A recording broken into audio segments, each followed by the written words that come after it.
Hello po, no? Si Sir Bong po ulit. Ngayon, ang tanong naman ng mga teachers. Sir Bong, bakit po napakalaki ng tinak sa amin, ano? Itong aming SRI o PBB, BI, halimbawa, no?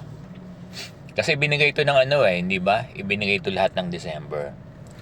Alam niyo, ang posibleng paliwanag diyan, gaya nung sinasabi natin ng scheme ng pagtatax, ano, sa mga benepisyo natin, na yung 90,000 above yun ang taxable.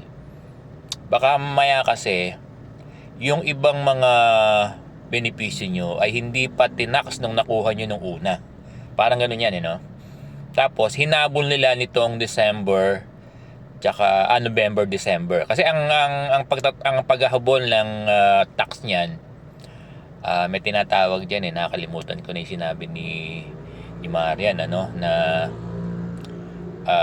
nakalimutan ko na. Hinahabol yan. Kinakaltas talaga yan ng November, December. Kaya siguro, ito yung assumption ko lang to, kinaltas na lahat ng mga tax na taxable, Nasusundan nyo ba yung sinasabi ni Sir Bong, yung vlog ni Sir Bong? Kasi lahat ng sosobra sa 90,000. Pero kung hindi sosobra, wala kayong tax dapat. Kaya siguro tinodo na ng December. Kasi may mga taxable kayo na naiwan na hindi pa kinaltasan ng tax. Baka dito na kinaltas lahat nitong December nyo. Yan yung isang tsuri ni Sir Bong. Oo. Yan yung opinion ni Sir Bong, Oo, again, thoughts lang ni Sir Bong to. Ito yung pagkakaunawa ni Sir Bong. Or kung palagi kayong tinatak, Sir Bong, palagi naman po kaming tinatax. Yun lang. Oo. Something is wrong. Diba? O katulad ng sinasabi nyo, nag-tax na ng 20% dito sa unang trans. Tapos sabi nyo, may nakuha kayong second trans. Nag-tax din ng 20,000. Di 40,000 ng tax ng total ng SRI. Baka nga yung sinasabi ko, baka kasi tignan nyo rin, pag-aralan nyo. Total, alam nyo na, alam nyo na yung scheme ng pagtatax. Pwede yung kausapin yung sa division office nyo. Kaya lang, baka tama naman din sila, Dahil hindi na-tax yung mga dating yung mga benepisyo. Nagkakaintindihan ba tayo?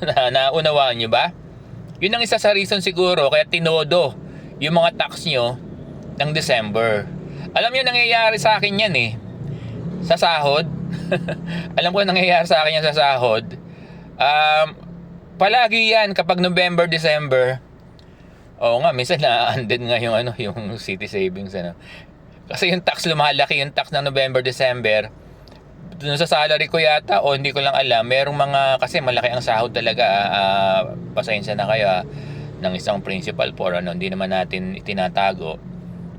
Oo, minsan meron silang hindi nakakaltas, kinakaltas nila yan sa akin ng November, December. Ayos lang yon. Oo, kaya kung napapansin ko lagi, na-undead yung city savings. City savings binabanggit ko lagi kasi kaibigan ko yung niyan, isa sa pinakamataas na si Mary Rose Sanchez, So, naintindihan ba ng mga teachers natin? Yung yung pagtatax, naintindihan nyo ba? Maraming salamat sa inyong lahat.